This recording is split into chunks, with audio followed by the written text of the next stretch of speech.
Hi అండి, అందరూ ఎలా ఉన్నారు? ఇప్పుడు మనం బెండకాయ ఎండ్రాయిలు ఎలా వండాలో పాత పద్ధతిలో నేర్చుకుందామండి. 1/2 కిలో బెండకాయలు, ఒక మీడియం సైజు ఉల్లిపాయ, ఒక పచ్చిమిర్చి, 2 టమాటాలు తీసుకుని కట్ చేసుకుని పక్కన పెట్టుకోవాలి. అలాగే ఎండ్రాయిలను తీసుకుని నీట్గా శుభ్రం చేసి పక్కన పెట్టుకోండి. టమాటాలు, ఉల్లిపాయలు ఇవన్నిటిని ఒక గిన్నెలోనికి ట్రాన్స్ఫర్ చేసుకోండి. అలాగే కొంచెం చింతపండును కూడా నానబెట్టి పక్కన పెట్టుకోవాలండి. ఇప్పుడు ట్రాన్స్ఫర్ చేసుకుని పక్కన పెట్టుకున్న వాటిలో సరిపడినంత ఉప్పు వేసుకోండి.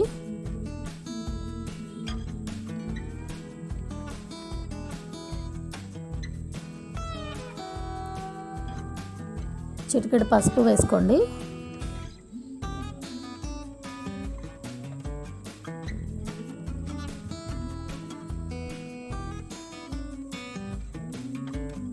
రెండు టేబుల్ స్పూన్ల కారం వేసుకోండి.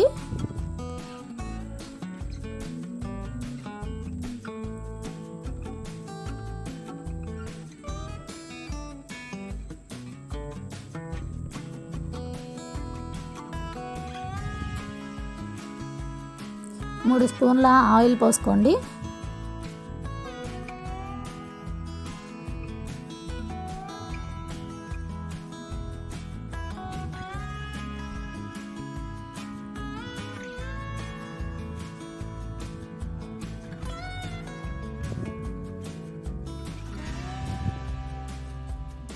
ఇప్పుడు కొంచెం కరివేపాకు వేసుకోండి.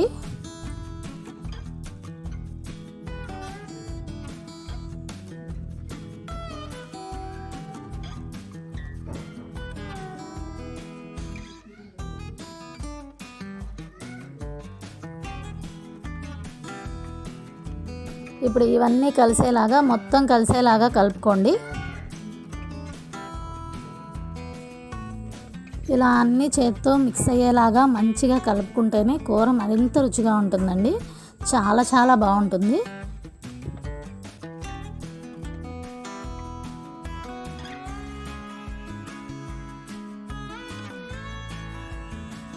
దీనిలో సరిపడినన్ని నీళ్ళు పోసుకోండి. ఒక 2 గ్లాసుల వరకు నీళ్ళు పడతాయండి. నీళ్ళు పోసుకోండి. ఉల్లిపాయ అంతా ఉడికే వరకు ఆ నీళ్ళు ఎగరనివ్వాలి పూర్తిగా.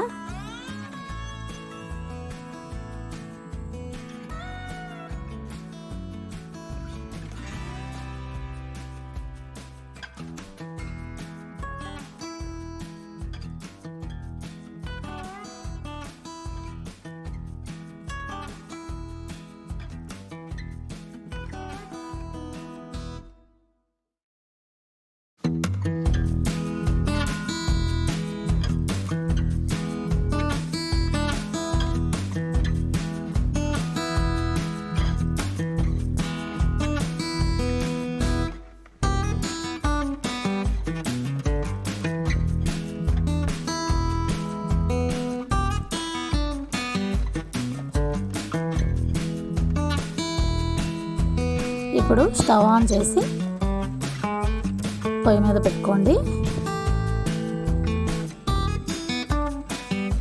కొంచెం మీడియం ఫ్లేమ్లో ఉంచండి. మీడియం ఫ్లేమ్లో ఉంచి మూత పెట్టండి. ఒక 15 మినిట్స్ తర్వాత ఒకసారి మూత తీసి చూద్దాము. ఎగరడానికి దగ్గరికి వచ్చిందండి. ఇప్పుడు మనం నానబెట్టుకుని పక్కన పెట్టుకున్న చింతపండు పులుసుని తీసుకుందామండి.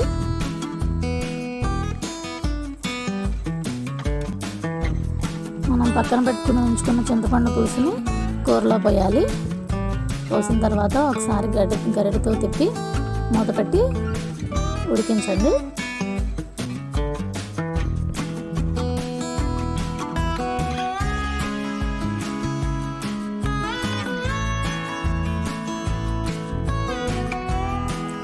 అంతేనండి, ఎగరడానికి వచ్చేసింది. ఇంకా అంతేనండి, బెండకాయ ఎండ్రాయిలు కూర రెడీ అయిపోయింది. వేడివేడి అన్నంలో కూర వేసుకుని తింటే చాలా సూపర్గా ఉంటుంది. ఒకసారి ట్రై చేయండి. ఎలా ఉందో ట్రై చేసి కామెంట్ సెక్షన్లో కామెంట్ చేయండి. Thank you.